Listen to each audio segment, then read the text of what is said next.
네, 안녕하세요. 방구 선생입니다. 2025 서울대 정시 모집에 대해서 좀 이야기를 해볼게요. 모든 걸 얘기하진 않고 그냥 제가 하고 싶은 말만 하도록 하겠습니다. 가군, 나군, 다군 이런 식으로 나뉘어져 있을 때 서울대는 나군에서만 모집하는데 위에 빨간 건 인문이고 아래 파란 건 자연이에요. 뭐 정확한 구분은 아닌데 제가 임의로 이렇게 구분을 해두었으니 잠깐 멈춰두고 한번 살펴보셔도 좋을 것 같고요.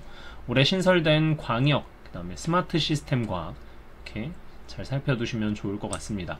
그래서 이 광역은 원래 공대 광역은 있었어요. 그 다음에 서울대 같은 경우에도 자유전공은 있었는데 이 광역이 뭔지에 대해서는 제가 이따가 조금 더 자세히 설명을 드릴게요. 그래서 전체적인 큰 흐름을 봤을 때 가군, 나군, 다군에서 서울대는 다 나군, 연대, 고대는 가군. 그 다음에 올해 고려대 신설이 되었죠. 학부대학 18명, 인원 오타가 났네요. 36명인데 이렇게 학생들을 뽑는다라고 알고 계시면 되겠습니다. 자, 서울대는 모집 단위별로 응시 영역 기준이 존재하는데 먼저 첫 번째 인문으로 구분되는 이곳, 그 다음에 간호랑 의료는 약간 독특한데 아무튼 이곳들은 제2외국어 한문을 필수로 응시를 하셔야 돼요. 간호랑 의료는 이거 말고도 그냥 과탐 기준을 충족하시면 오케이입니다. 요 모집 단위들 제가 이 표에는 빨간색으로 구분을 지어놨어요. 이거 나중에 엑셀 파일로 다 드릴 건데 물리나 화학을 필수로 이수하셔야 하는 그런 모집 단위들입니다. 제가 빨갛게 표시를 해두었고요. 나머지 이제 그냥 검은 글씨 학과들은 이제 생지러들의 희망이죠. 물리랑 화학을 이수하지 않았어도 지원이 가능한 그런 곳들입니다. 그 다음에 아까 간호랑 의료는 제2외국어 한문 안 하더라도 갈 수 있다고 말씀드렸는데 이렇게 두 가지 조건 중에 하나만 맞추면 된다는 거. 아까 신설됐다는 광역, 여기가 이제 핵심인데 광역이랑 자유전공학부 자체는 제2외국어나 한문 응시하지 않으셔도 되고요. 그 다음에 과탐, 물리나 화학, 이수 이런 것들도 필요 없습니다. 한마디로 말씀드리면 사탐런을 한 상태에도 지원이 가능한 그런 학과들이다 라고 알고 계시면 되겠고요. 근데 이제 여기서 광역이랑 자유전공학부 어떤 차이가 있냐면 어떻게 보면은 이 광역이 순수 자유전공에 가깝다라고 생각을 하시면 돼요. 여기는 그냥 내가 고르는 학과 그냥 소속 변경이 바로 됩니다. 이 자유전공학부 같은 경우에는 졸업장에도 자유전공학부 땡땡학 전공 이런 식으로 이제 표시가 나오게 되죠.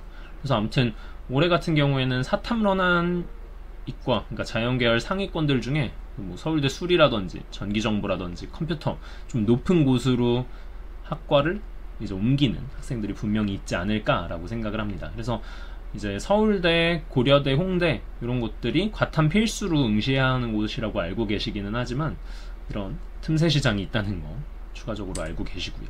그래서 재미로 보는 건 아니고 작년 70% 컷인데 제가 이 응시 유형 기준으로 이렇게 구분을 해두었어요. 어느 정도 학과 선호도에 맞춰서 그냥 입결이 나온 모습들 살펴보실 수 있고 제2외국어 한문이라든지 뭐 투과목 가산이라든지 내신, 계산이라든지 이런 것들 그냥 전부 다 짬뽕되어 있는 거라 그냥 대략적으로만 살펴보시면 좋을 것 같습니다. 그 다음에 아까 말씀드렸죠. 서울대는 인문이랑 자연이랑 반영비 자체는 동일해요.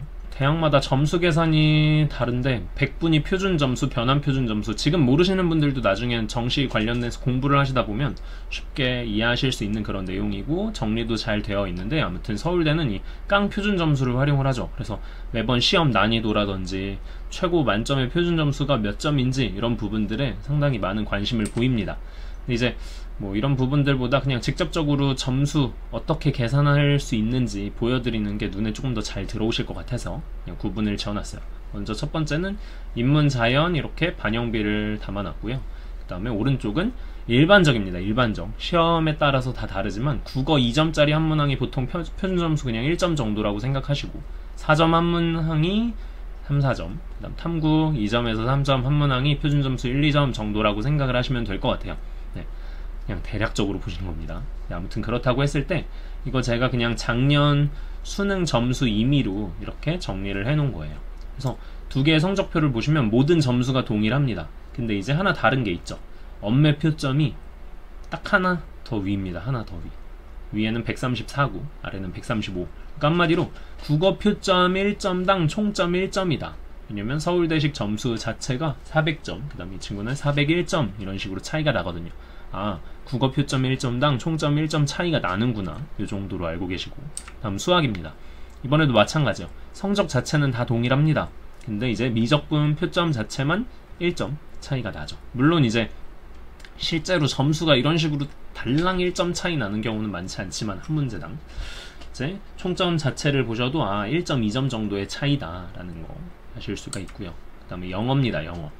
영어는 서울대는 1, 2등급 극간차가 크지 않기로 유명하죠. 그래서 1등급과 2등급은 그냥 총점 기준 0.5점 차이다 라고 알고 계시면 될 것 같아요. 그래서 이 국어랑 수학 비교했을 때는 정말 그렇게 크지는 않죠. 대신에 이제 3등급으로 내려가면 물론 3등급까지도 구제가 될 수는 있지만 총점 2점 차이가 난다 라고 알고 계시고, 그 다음에 탐구입니다. 탐구는 과목당이에요. 이거는 생명 원 표준 점수 66, 67 이 차이 자체는 0.8점 차이가 난다 라고 알고 계시면 되겠습니다. 그 다음에 투과목 가산점이 있어요. 투과목 둘 다라기보다는 그냥 투과목 한 과목 추가했다 라고 생각했을 때 그냥 3점, 그냥 아까 보셨던 이런 400점, 401점 이런 점수에서 그냥 생으로 3점이 들어간다라고 생각하시면 돼요. 투과목 2개일 경우엔 그냥 생으로 5점이 더 들어간다고 생각하시면 되는데, 그러니까 한마디로 원과목 입장에선 수학 4점을 더 맞춘다고 생각하시면 돼요. 표준 점수 3점에서 4점 정도의 차이니까. 그 다음에 이제 투과목 입장에서는 표점 자체가 폭발하기를 기대하셔야 되는 거고, 원과목 입장에서는 표점이 높지 않기를 기도해야겠죠. 그 다음에 요거는 내신입니다. AA, BB, CC 이런 식으로 구분이 지어지는 그런 것들, 이것도 마찬가지로 총점이에요. 그러니까 한마디로 그냥 무난한 경우, 이것도 점수 계산 많이 해놓은 자료들이 있는데 20점 미만인 경우가 그냥 무난한 경우입니다. 이런 경우에는 그냥 딸랑 BB랑 CC랑 이 3점 차이가 나요. 3점 차이. 검정고시 대부분 CC 라고 생각을 하시면 될 것 같은데, BB와 CC의 차이는 3점이다. 그러면 수학 4점 한 문제 더 맞춘다고 생각을 하시면 돼요. 은근히 괜찮네 라고 생각하실 수도 있는데, 이게 상위권 라인에서의 수학 4점이면 꽤나 큰 차이이기는 하죠. 그 다음에 20점 이상 나는 경우, 그래서 막 자료들 보시면 와, 서울대 진짜 내신 영향력이 엄청 커지는 곳들이 있다, 조심해야 한다 라는 그런 곳들은 이 3점보다 훨씬 많이 나게 되는 겁니다. 그래서 그러시는 경우에는 그냥 과를 낮추시거나 메디컬, 문디컬 다른 곳으로 시선을 돌리시는 게 정신건강에 이롭지 않을까라고 생각을 하고요. 이거는 제가 작년에 정리를 해 놓은 자료인데 조금 다른 부분은 있지만 그냥 여전히 동일한 관점입니다. 그래서 읽어보시면 좋을 것 같고, 한편으로 아쉬운 건 대학 측에서 이런 부분들 조금 더 케이스 실제적으로 보여주면서, 물론 서울대는 아쉬울 게 없겠지만 수험생이라든지 학부모님들 혼란을 좀 줄여줬으면 좋겠어요. 그게 아니면 이런 식으로 막 카더라 같은 것들이 계속 튀어나오니까. 서울대 정시 관전 포인트 중에 하나로는 과목별 표준 점수 어떻게 될지 이런 부분들, 물론 이제 수험생과 학부모가 할 수 있는 건 없습니다. 그냥 기다리는 것 뿐인데, 그 채점 결과에 따라서 서울대 입시 향방 같은 것들이 정해지게 되니까 그런 부분들을 주목해서 보시면 좋을 것 같고요. 그 다음에 신설 모집, 광역, 스마트 시스템 과학, 조금 시간이 지나면 수능 이후에는 이런 자료들이 올라오겠죠. 그런데 이제 그런 배치표라든지 그런 내용들보다는 모의지원 표본 보고 자리는 찾아갈 거라고 생각이 돼요. 그래서 지금 당장 예측하는 것 자체는 의미가 없을 거라고 생각합니다. 그래서 농생되니까 40 몇 점 7 이 정도에서 입결 형성된다, 추정된다, 그래서 뭔가 확실한 말씀을 하셔야 되는 분들도 계시겠지만, 이게 사실 원서 쓸 때 되시면 무슨 말인지 잘 못 알아들으실 거예요. 무슨 의미가 있나 싶기도 하고요. 그 다음에 내신에 대해서는 이건 진짜 사실 한 30분도 이야기할 수 있는 건데, 간단하게 생각해서 항상 컨설팅 때마다 그래요. CC인데 서울대 인문 쓰면 안 되냐? 왜냐면 항상 그런 모의지원 표본 안에서 보면 최고점이랑 끝자락 계산했을 때 20점 미만으로 나거든요. 근데 이제 올해 같은 경우 의대 반수생들도 있기도 하지만, 근데 그냥 서울대 관심 없는 고득점 점수 하나만 허위로 장난치거나 아니면은 진짜 임의로 매수를 해볼 수도 있겠죠. 그런 경우에면 내신 영향력 자체가 훨씬 더 커져서 3점 이상 벌어지기 때문에 CC는 그냥 다 불합격되는 사례가 벌어질 수도 있어요. 근데 이런 게 모의지원 표본 볼 때는 분석이 안 돼요. 왜 그러냐면은 여기가 안전한 곳이겠구나, 대형과니까 괜찮겠구나, 이런 생각에 그냥 안일하게 접근하시는 분들이 계시거든요. 근데 이제 항상 그런 대형 모집 단위도 그렇고 무난하다고 판단되던 곳에서 CC 학생들이 무더기로 불합격하는 그런 케이스들이 생겨나니까 그런 부분들은 좀 주의를 하시면 좋을 것 같아요.